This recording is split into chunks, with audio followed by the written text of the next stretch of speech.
Media gjermane kryqëzon Adriatik Lallën, Deutsche Welle e quan hetimin ndaj ish prokurorit, fillimin e çmontimit të pandëshkueshmërisë dhe kapjes së peshqve të mëdhenj.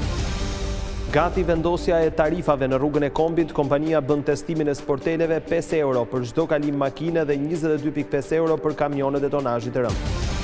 Qeveria përplaset me bashkinë për përgjegjësinë në zonat e përmbytura. Ministria e Mbrojtjes Gjaçka viziton fshatrat e Shkodrës, nis rënja e nivelit të ujit.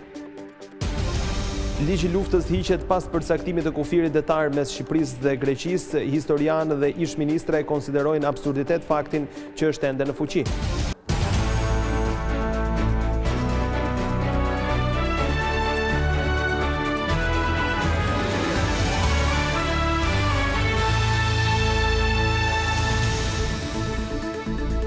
Mirëmbrëma shikues nderuar dhe mirë se vini në edicionin qendror të lajmeve këtu në Vizion Plus. Media gjermane kryqëzon ish prokurorin e përgjithshëm duke quajtur hetimin ndaj tij si fillimin e ndëshkimit të peshqve të mëdhenj në Shqipëri. Sipas Deutsche Welle, ekzistojnë prova të mjaftueshme që ish kreu i organit qendror të hetimit Adriatik Lalla ka pastruar parat dhe ka përvetësuar pasuri të patundshme, ndërsa ka mbajtur lidhje me personazhe të botës të krimit.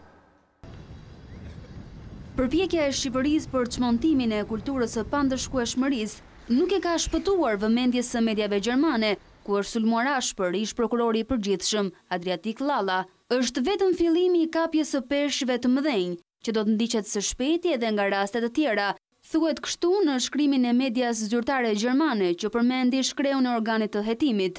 Mëtej theksohet se hetimi ndaj ish prokurorit të përgjithshëm është një sinjal se për kulturën e pandëshkueshmërisë të betonizuar në Shqipëri prej më shumë se 2 dekadash, po fillon procesi i çmontimit. Media gjermane ka përmendur një sër faktesh që e kanë bërë Lallën pjesë të listës së zezë, duke filluar me shitblerje tokash, ullishtesh në sipërfaqe të mëdha, por edhe pasurish të paluajtshme, që ish prokurori i përgjithshëm i blinte shumë lirë dhe pasi bëhej rivlerësimi i tyre, i shiste 20 deri 30 herë më shtrenjtë. Në artikull theksohet gjithashtu se dokumenta zyrtare flasin për transakcione financiare me persona me precedent penal që lidhen me krime të rënda. E ndërsa ngre pikpyetje për faktin që i pari në listën e gjykatësve nuk e kaloi dot testin, media gjermane thekson se asi që ka në dorë Shqipëria 3 javë para publikimit të progrese raportit 2017 është pikërisht progresi në reformën në drejtësi. Brenda pak ditësh pritet të nisë aplikimi tarifave në rrugën e Kombit. Kompania bëri sot provën përfundimtare duke testuar sportelet. Për çdo kalim të autoveturave, qytetarët do të paguajnë 5 euro, ndërsa për kamionët e tonazhit të rënd, tarifa do të jetë 22.5 euro. Kreu i shoqatës së biznesit në Kukës e kundërshton pagesën duke e konsideruar të padrejtë. Çdo makinë që do të kalojë rrugën e Kombit do të jetë detyruar të pagojë për një udhëtim. Mes ditën e kësaj të dieli janë kryer provat e para në hyrjen e tunelit të Kalimashit, ku janë vendosur sportelit të posaçme. Vendimi për të paguar çdo kalim në rrugën e Kombit u mor në dhjetor të vitit 2016, kur qeveria e dha me koncesion këtë aks. Vendosja e taksës së kalimit u prit me kritika dhe protesta në atë kohë, kryesisht nga banorët e zonës verilindore të Shqipërisë, të cilët kanë lëvizje të shpeshta drejt Kosovës. Ndërkohë drejtuesit e mjeteve janë shprehur kundër vendosjes së taksës. Këtë taksë për këtë rrugë kena paguajt 1 lek. Po prapë kjo rrugë duhet marrue që të kena pse të lëvizim të na. Të marrojnë me urat, marrojnë me çdo gjë. Masaneja le të mirëmahet, po kjo nuk është marrue. E na po paguajmë. Pse të paguajmë ne taksat për të mbajtur rrugën kur duhet ta mbajnë ata që e kanë bërë. Tashmë që janë kryer provat e para, kreu shoqatës së biznesit në Kukës, Vizion ta kundërshtoi vendosjen e taksës. Jemi para faktit që do të paguajmë. Siç e kemi thënë, është taksë e palishme sepse detyrohen gjithë shqiptarët dhe komuniteti kukësian veçmas me paguajt 2 herë për të njëjtin shërbim.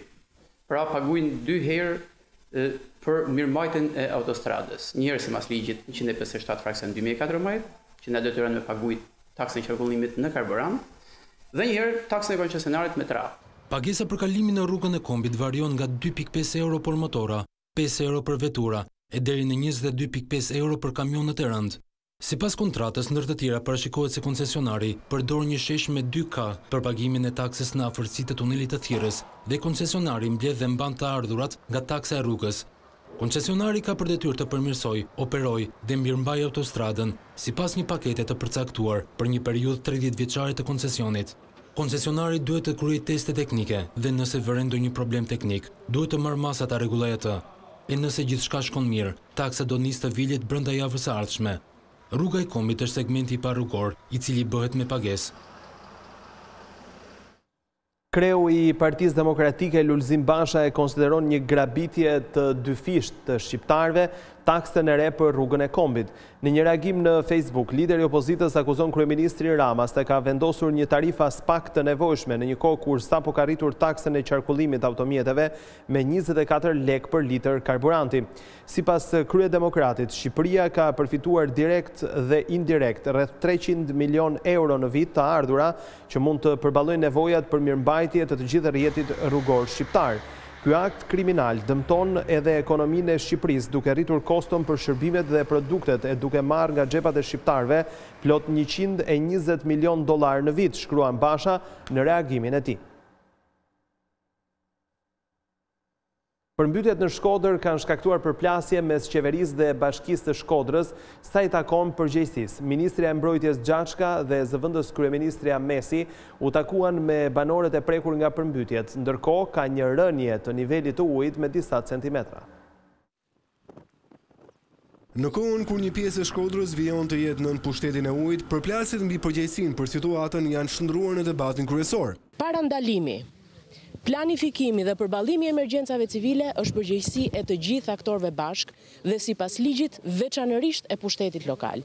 Dhe nuk diskutohet fare se sa fonde kanë dispozicion, diskutohet 3% e atyre fondeve të vihet në dispozicion. Ministra e Mbrojtjes Olta Gjashka ka paralajmëruar edhe ndryshime ligjore Për të vënë përpara përgjegjësisë të gjithë aktorët që kanë rol në përballimin e emergjencave civile. Dhe do ta bëjmë këtë, ndoshta edhe duke parashikuar penalitete për gjithë ato institucione që nuk veprojnë mbi përgjegjësitë që kanë. Zëvendës kryeministrja Sanida Mesi ka kërkuar më shumë transparencë nga administratori i njësisë bashkiake. Unë kam kërkuar fakt edhe administratorit, edhe takimin e dieshëm që jo vetëm koordinimin, por edhe transparencën edhe me banorët. Me të vërtetë banorët mund të kenë pretendime të ndryshme. Nevojat ndoshta janë më të mëdha se sa ato që neve po arritë të sigurojmë brenda ditës. Do shpërnda 150 paku ushqimore për fshatin Shirq, 205 paku për fshatin Moshën, 58 paku për fshatin Belet, thashë edhe 480 paku që janë sot do hapen gjithë. Lutem, bëj transparencë në rregull ti me banorët. Unë ju siguroj ju që transparencë maksimale dhe i keni gjithë ata afishuar në webin e Bashkisë Shkodër. Situata në Shkodër duke se po shkon drejt përmirësimit, ku niveli i ujit ka rënë me 20 cm krahasuar me 24 orë më parë. Ndërkaq forcat e shumta të ushtrisë janë të shpërndarë në të gjithë zonën, duke ardhur në ndihmë të gjithë banorëve të prekur nga përmbytjet. Ligji i luftës ka qenë pengesa më e madhe në përpjekjet për përmirësimin e marrëdhënieve mes Tiranës dhe Athinës. Ai mbeti në fuqi edhe me hapjen e ambasadave respektive në vitin 1971, ndërsa pritet të hiqet vetëm pas përcaktimit të kufirit etar mes Shqipërisë dhe Greqisë. Po cila ka qenë ecuria e raporteve mes dy vendeve? Vizion Plus sjell një material special mbi këtë temë që do të transmetohet pas edicionit qendror të lajmeve. Greqia ka pranuar të heqë ligjin e luftës me Shqipërinë, kjo çështje që daton në vjeshtën e vitit 1940, pritet të marrë zgjidhje në kuadër të paketës që po diskutohet mes Tiranës dhe Athinës zyrtare. Edhe pse sot duket absurde ekzistenca e gjendjes së luftës mes dy vendeve, abrogimi i ligjit do të ketë dy efekte konkrete. Heqja e ligjit luftës natyrisht do të hiqte këto dy hije të rënda që kanë munduar marrëdhëniet midis Greqisë dhe Shqipërisë pas luftës dytë botërore, siç thash, kthimi i pasurive dhe njoja e kufirit. Që prej vitit 1940, kur Italia sulmoi Greqinë nëpërmjet territorisë shqiptar, ligji i luftës ka mbetur në fuqi pavarësisht se dy vendet hapën ambasadat e vendosën marrëdhënie diplomatike në vitin 1971. Moment kur si Shqipëria ashtu edhe Greqia vendosën ta linin në heshtje ekzistencën e këtij ligji. Pala shqiptare udhëzon ose qendra udhëzon misionin e saj në OKB që të mos përmendet fare abrogimi i ligjit luftës, për sa kohë as pala greke nuk po e ngreh një gjë të tillë. Në vitin 1987, qeveria e Andreas Papandreut miratoi abrogimin e ligjit, por pa e çuar asnjëherë në parlament. Në vitin 96, të dy vendet nënshkruan traktatin e miqësisë, e vetëm në vitin 1999, çështja e ligjit të luftës u rikthye në qendër të debatit pas një note zyrtare të ministrisë së jashtme greke. Sipas kësaj shkrese, Shqipëria dhe Greqia vazhdonin të ishin zyrtarisht në gjendje lufte me njëra tjetër. Greqia ka bërë të qartë se ligji i luftës do të hiqet, por kjo do ndodh vetëm kur të arrihet zgjidhja për të gjitha problematikat mes dy vendeve, përfshi edhe përcaktimin e kufirit detar. 5.500 ankesa janë dërguar në harkun kohort të 5 muajve në platformën e bashkëqeverisjes me qytetarët. Kryeministri Edi Rama publikoi raportin në të cilin rezulton se shumë prej problematikave të ngritura kanë marrë zgjidhje. Kryeministri Edi Rama ka publikuar raportin 5 mujor për platformën në bashkëqeverisi me qytetarët, apo siç është pakzuar me emrin Shqipëria që duam. Rezulton që në harkun kohort të 5 muajve janë bërë mbi 5.500 ankesa nga qytetarët, si në nivel qendror ashtu edhe në atë lokal, ku pjesa më e madhe e tyre janë zgjidhur. Ajo që bie në sy është fakti që institucioni që ka më shumë ankesa është Ministria e Drejtësisë, me 1.326 të tilla të përfunduara dhe 120 të cilat janë ende në proces verifikimi. Ndërsa nga bashkitë është ajo kryeqytetit, për të cilën 187 ankese janë përfunduar, ndërsa 57 të tjera janë ende në proces. Në këtë raport pasqyrohen dhe interpelancët e zhvilluara me qytetarët, ku veçohen ajo me naftëtarët e Ballshit, ajo me studentët për marrëdhëniet me Greqinë dhe interpelanca me ish të përndjekurit. Qeveria i bën thirrje të gjithë qytetarëve që pavarësisht bindjeve të tyre politike të regjistrohen në këtë platformë, pasi në këtë mënyrë vetëm me anë të një ankese ministrat vijnë në lëvizje. Opozita akuzon kryeministrin se qëndron pas skemës së grabitjes së tokave në Bregdet. Partia Demokratike i bëri thirrje prokurorisë të hetoj peshkun e madh që sipas saj është vetë Edi Rama. Partia Demokratike akuzon kryeministrin Edi Rama se fshihet pas grabitjeve të pronave në zonën bregdetare të jugut. Enkelej Dalibja i tha se përmes deputetit socialist Alket Hyseni, kreu i qeverisë ka firmosur ndisjen e ndërtimit të një resorti turistik në tokën për 11.000 metra shkatror të një familjeje, ndërkohë që kishte një vendim të vitit 2015 nga gjykata e Vlorës, që nuk lejonte kryerjen e asnjë transaksioni. Edi Rama, me firmën e tij, ka vendosur 2 herë rresht që në tokat në Bregdet të familjes Bua, në Dërmi, të ndërtohet resort turistik, duke mos e marrë parasysh vendimin e gjykatës për pezullimin e çdo veprimi të tjetër me pronën. Ka firmosur lejen për zhvillimin e kompleksit turistik dhe një vit më pas, me një dokument tjetër, i cili është ky, ka firmosur sërish për dhënien e lejes së ndërtimit në këtë kompleks. Në këto kushte opozita tregon se këta janë peshqit e mëdhenj që duhet të shkojnë përpara drejtësisë. Peshk më të madh se kaq, drejtësia nuk ka ku ta gjejë. Dhe ky është rasti ideal për të dhënë shqiptarëve shpresën reale për një drejtësi jo politike, që punon për qytetarët dhe jo për pushtetarët. Pak ditë më parë, deputeti Alket Hyseni ka hedhur poshtë akuzat për grabitjen apo tjetërsimin e pronave në Dërmi. Ai ka theksuar se çdo pasuri e ka vendosur në respekt të plotë të ligjit. Një makinë ka shpërthyer mëngjesin e sotëm në lagjen Perash të Shkodrës, shkak mësohet të jetë bërë një sasi tritolje vendosur në automjetin tip Benz në pronësi të efektivit të policisë Admir Leshi. Nga shpërtimi fatmirësisht nuk ka pasur të lënduar në njerëz për shkak se makina ka qenë e parkuar në një zonë jo shumë të populluar, por mësohet se mjeti ka pëstuar dëmtime të mëdha. Policia po heton për të zbuluar autorët dhe motivet e ngjarjes. Dyshimet e para të hetuesve janë që vendosja e lëndës eksplozive mund të jetë bërë për shkak të detyrës së 40 vjeçarit në drejtorinë e policisë kufitare. Euro shënon kufirin më të ulët që nga viti 2009, bizneset eksportuese ankohen se po të kuren fitimet e tyre, ekspertët paralajmërojnë zhvlerësim të mëtejshëm. Moneda evropiane shënon kuotën më të ulët që nga viti 2009, duke u këmbyer me 129 lek, e ndërsa ekspertët paralajmërojnë zhvlerësimin e mëtejshëm, eksportuesit ankohen se paqëndrueshmëria e euros po ul fitimet e bizneseve të tyre. Bizneset eksportuese janë më të prekurit nga lohatja e kursit të këmbimit. Moneda europiane kësaj jave arriti nivelin më të ulët që nga 2009, duke u këmbyer me 129 lek. Tendencë rëndëse ka shfaqur dhe dollari amerikan. Për bizneset kjo situatë përkthehet në rënje të fitimeve. Xhavit Hysena i thotë se humbjet vështirë të rikuperohen me rritjen e çmimit të produktit, pasi tregu europian është shumë i ndjeshëm ndaj këtij fakti. Qoftë euro që është rreth 10-11% ulje, qoftë dollar që është mbi 20% ulje, atër përkthehet 1/1 në minus fitimin që ne parashikonim çfarë kemi bërë. Realisht jemi munduar që të rrisim çmimet, por tregu botëror është shumë i ndjeshëm në rritjen e çmimeve. Për ekspertët, zhvlerësimi i monedhës europiane në tregun vendas është faktori kërkesë ofertës. Sipas tyre, dy janë faktorët e këtij zhvlerësimi. Aktualisht në tregun monetar shqiptar ka një bollëk të madh eurosh, po që meqense nuk vijnë nga investimet të mëdha ose nga një frenim i importeve, mendoj që një nga shkaqet kryesore është dalja e euros në qarkullim, o e ruajtur si depozit, o euro nga burime jo formale, e cila po hidhet në qarkullim. Dhe nga ana tjetër mendoj që ka dhe një efekt psikologjik, gjithë procesi i deurizimit. Sipas parashikimeve, monedha europiane do të vijojë me trendin e saj rënës, pasi po hym në një sezon turistik. Ne jemi në një tendencë ciklike, do thoja, zakonisht muaj fillim tremujor i parë i çdo viti ka pasur një forcim relativ të legut dhe një dobësim të euros, po mendoj që këtë radhë do jemi në një situatë pak më ndryshe, sepse ndodhemi përballë dy faktorëve që e forcojnë lekun akoma më shumë në raport me euro. Së pari fillimi i prodhimit masiv vendas, i cili eksportohet, dhe së dyti sezoni turistik. Në fillim të vitit, Banka e Shqipërisë ka prezantuar paketën e deeuroizimit, e cila ka si synim që të bëjë më të leverdishme kursimet si dhe kredit në monedhën vendase.